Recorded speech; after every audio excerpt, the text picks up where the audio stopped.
जय सिया राम। प्रिय दर्शकों, आप सभी का कल्याण हो।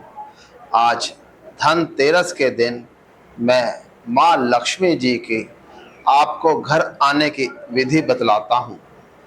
आज के दिन माँ लक्ष्मी जी किसान के घर पर से जब जाने लगी थी, तो उस समय के ऊपर किसान ने माँ लक्ष्मी को जाने नहीं दिया कि हे माता, आप मुझे छोड़कर नहीं जा सकती।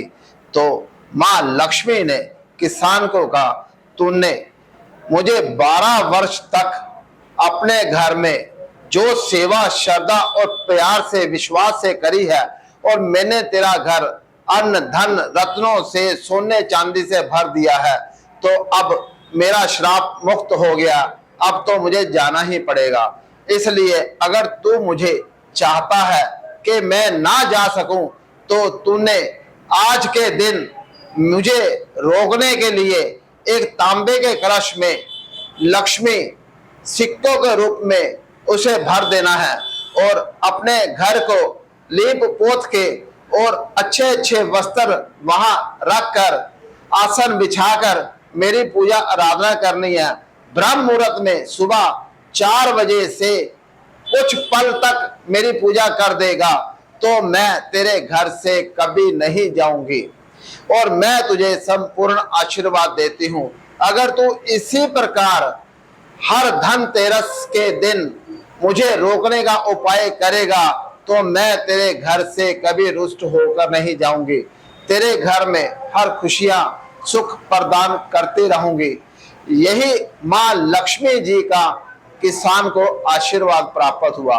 प्रिय भक्तों, धनतेरस का अधिक महत्व इस करके माना जाता है कि धनतेरस से ही हम लक्ष्मी माता को अपने घर में विराजमान करना चाहते हैं।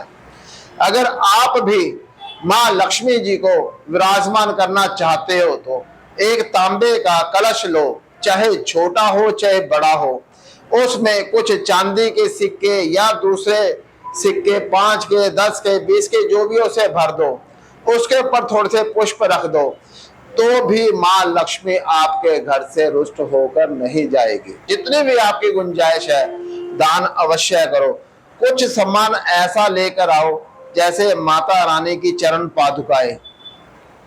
कोड़ियों का अलग महत्व है, धनिये का अलग महत्व है, झाड़ू का अलग महत्व है, हल्दी की गांठों का अलग महत्व है, पान के पत्तों का अलग महत्व है। जितना भी आपको सम्मान माता रानी का पता है, जिसमें माँ लक्ष्मी जी का वास है, वो अपने घर पर आप लेकर आ सकते हो। प्रिय दर्शकों, आज से आपके घर में माँ लक्ष्मी जी का वास आकर, और ये पूरे साल तक आपका वास रहता है, और लक्ष्मी माता आपसे कभी रुष्ट होकर नहीं जाती। फिर दीपावली के दिन उन सभी सामान की पूजा की जाती है जिससे माता रानी 1 साल तक आपके घर में विराजमान हो। जिस प्राणी के सर पर कर्जा चढ़ा हुआ है वो कर्जे से परेशान है, तो कर्जे से बचने के लिए आप एक माता रानी के नाम से एक नोट, कोई भी हो, 100 का 200 का 500 का जो भी नोट हो, उसे आप माता रानी के चरणों में रख दो।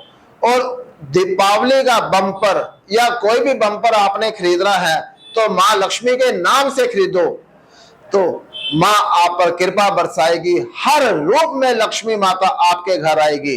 लक्ष्मी जी के 8 रूप माने जाते हैं, और 8 रूप में माता आ जाए तो तुम्हारे घर में अन्न धन सुख के भंडार भरे रहते हैं। अगर एक भी रूप में माता आपके घर पर आ गई तो भी आपको किसी भी चीज की कमी महसूस नहीं होती। जब समय सही शुरू होता है तो उस समय आपके सभी कार्य सिद्ध होने शुरू हो जाते हैं। अपने भाग्य को कभी मत कोसो, अपने भाग्य को दोष मत दो। सोचो मेरे भाग्य में कौन सा ऐसा आपने गलत काम करा है जिससे आपको माँ लक्ष्मी जी नाराज होकर आपके घर में नहीं आ रही, बरकत नहीं कर पा रही है। तो इसलिए अगर आज आप ये छोटा सा भी कार्य करते हो तो आपका जीवन सफल हो जाएगा। माँ लक्ष्मी आपके घर में विराजमान होगी और आप सभी का कल्याण करेगी। जय सिया राम।